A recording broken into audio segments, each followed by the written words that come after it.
Ayan na mga guys. Unti-unti nang humuhupa yung lamisa. Unti-unti nang humuhupa mga guys. Pasensya na kayo mga guys ha. Despedida ng anak kong gwapo. Pupunta ng Qatar mga guys. Ayan o.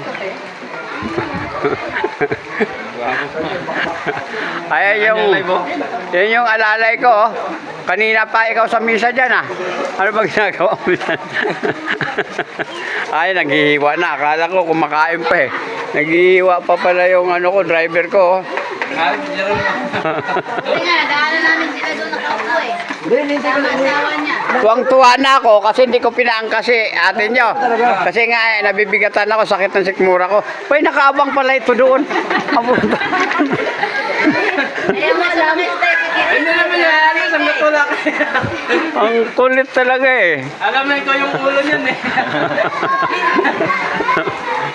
Hindi ko may yung araw niya. Sabi ko, swerte na ako. Ako lang magmamaniho mag-isa. Wala akong angkas.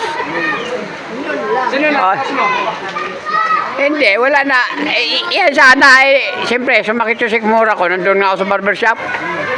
Mabuti, uminom ako ng ano. Mabisa pala yung nabili kong gamot. Bisa. Nakaligtas na ako kay ate mo, Tilma. Puta.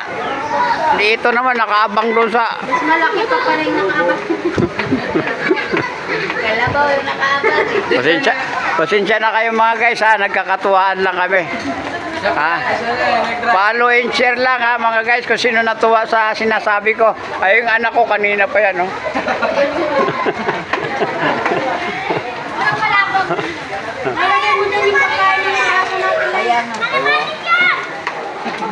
Okay, bye-bye.